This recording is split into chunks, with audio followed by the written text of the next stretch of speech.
Hi, I'm Todd Martin with The Walking Code. There's lots of reasons why people might develop problems with the way they walk. Sometimes it's recovering from an injury or even a medical problem like a stroke. But in other situations, it might just be a development of a bad habit. Now, when it's a bad habit, sometimes that can be really hard to tackle because usually people won't recognize it unless somebody points it out, which is probably not that common, or you start developing some pain from that bad habit. And sometimes people recognize that there's a problem that is stemming from the way they walk in that situation. So that's when you want to come to these videos and work on the technique so you can move more fluidly, and that is going to reduce the impact on your joints and help you walk more confidently and more comfortably. The first thing I want to look at is posture.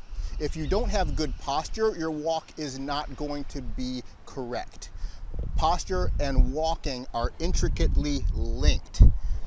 Good posture leads to good walking. Good walking leads to good posture. Bad posture leads to bad walking, and bad walking leads to bad posture. You can't separate the two of them.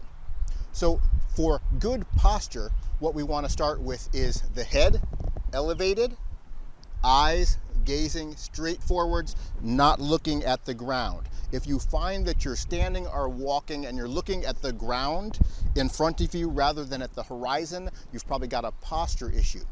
So head elevated, like you have a string pulling up from the top of your head, floated up by a balloon. That's an old Tai Chi technique or a way to think about walking. The next thing you want to think about with your posture is your shoulders.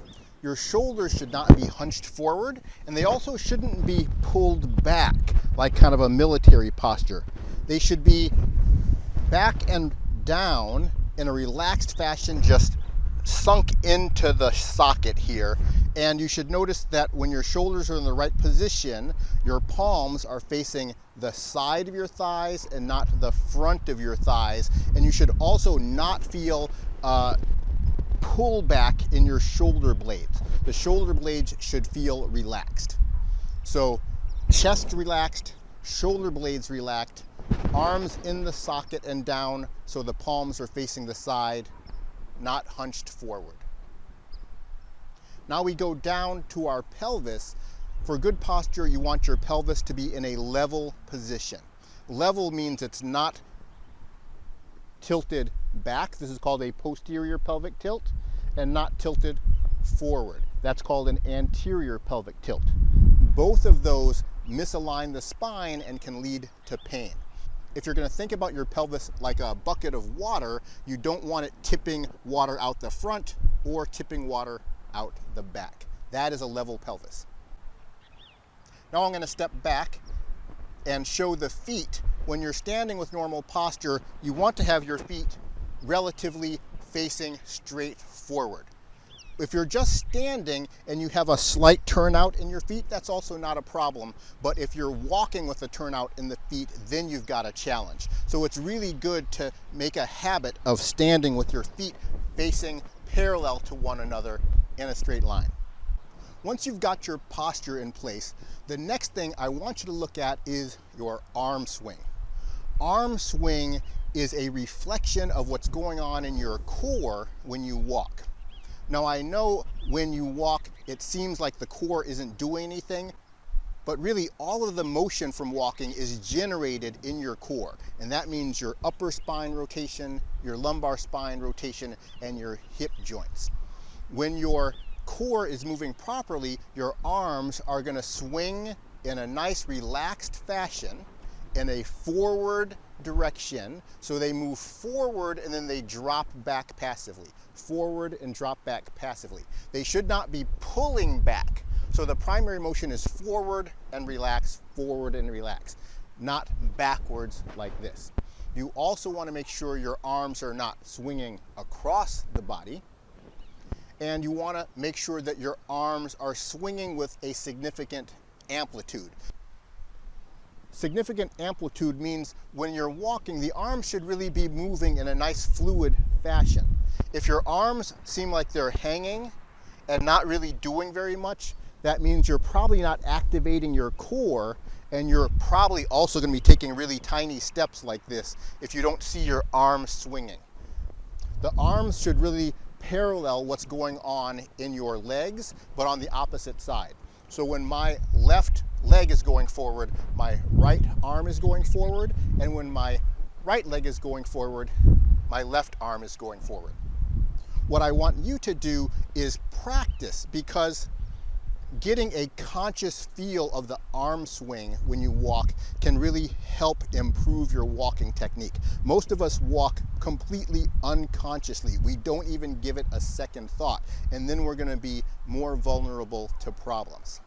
So begin by standing with your feet together, and I want you to practice taking a couple of steps. Begin with your left foot forward and see if your right arm naturally swings when you start walking. Some patients who I see and try to practice their walking, they have challenges trying to coordinate with their mind what their arms and what their legs are doing when I ask them to do it consciously. So that's why I want you to try to do this in a conscious manner and see what happens. Now we're going to take a step forward with the right leg, and I want to see if your left arm swings forward naturally. Just take a couple steps or 3 to 5 steps and then stop and then start over and try to become conscious of what's going on with the arm swing and how that coordinates with the legs. One of the essential principles of Tai Chi, which is a great exercise for learning how to move correctly, is that the upper body and the lower body must be coordinated. And that is all coordinated in the core, directed by the mind. And if we don't have the proper mental focus to coordinate, that's going to be a challenge. And then we also have to have the physical coordination going on, and coordinating your arm swing with your leg swing is one of the things that is going to help you get that coordination. Let's continue going down the body a little bit further. I'm going to step back because again we're going to look at the feet. I mentioned with posture, we want the feet facing straight forwards, or they could be out a little bit this way in a relaxed position. But when you start walking, the feet absolutely need to be facing straight forward. I find the thing that causes the most problem with people's foot position is wearing flip-flops.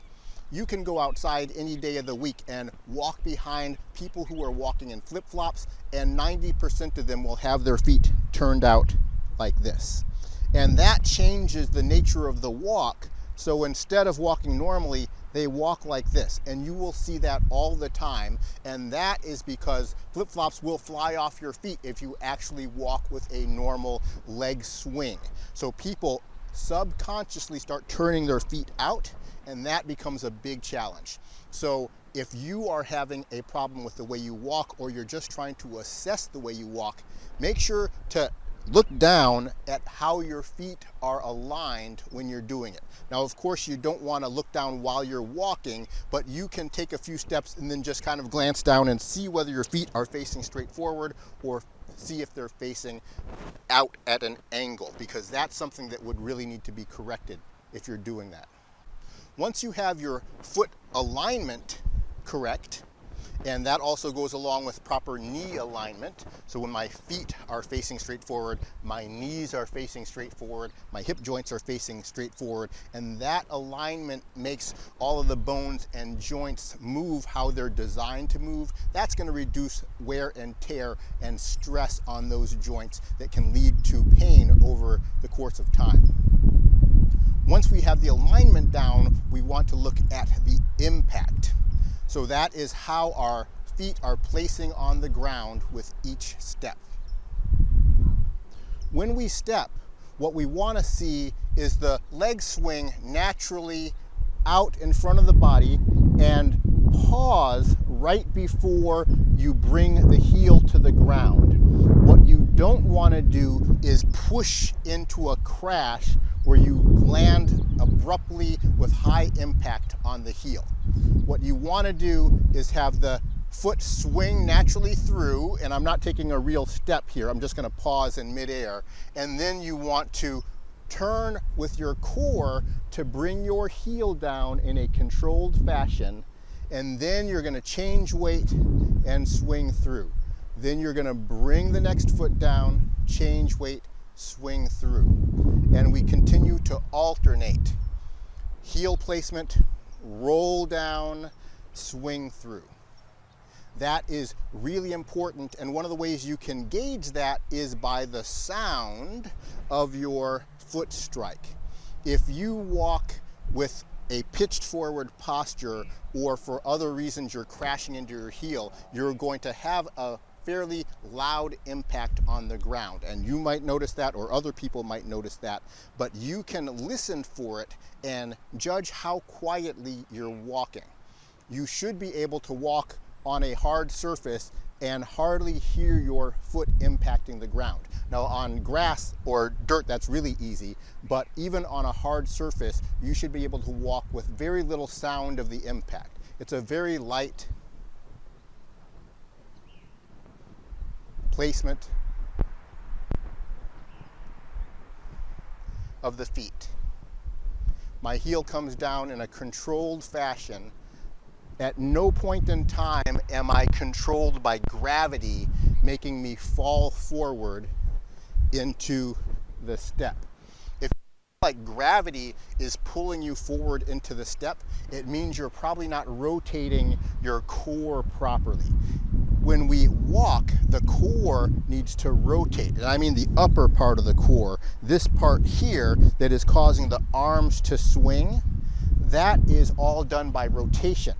If we stop rotating and actually turn both sides forward at the same time, that causes the body to pitch, and you can just practice that. Practice a lean. Leaning forward comes when you take the upper core on both sides and turn both forward at the same time. That's going to cause your body to lean. When you do that when you're walking, that's what causes your body to suddenly pitch forward and crash into the heel, and then you start over and then you pitch forward, and you keep repeating the cycle of pitching forward. And a lot of times it's a very subtle pitch that you don't even realize, but it causes the foot to jam into the ground, and that reverberates a lot of stress through the heel, through the knees, through the hips, and to the back. So one of the ways you can judge whether you're doing that or not is by listening to your foot strike and making sure that it's really quiet. And then also just be aware of the timing of the foot strike.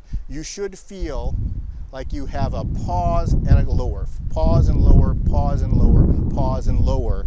You should feel like the end of the step, and then you're starting the new step, versus the end of the step is there, and then now you're starting the next step. Please like the video, subscribe to the channel if you haven't already subscribed, share this video with other people who might be interested in it, and click on the bell to get notifications for my future videos. Thank you so much. Have a great day.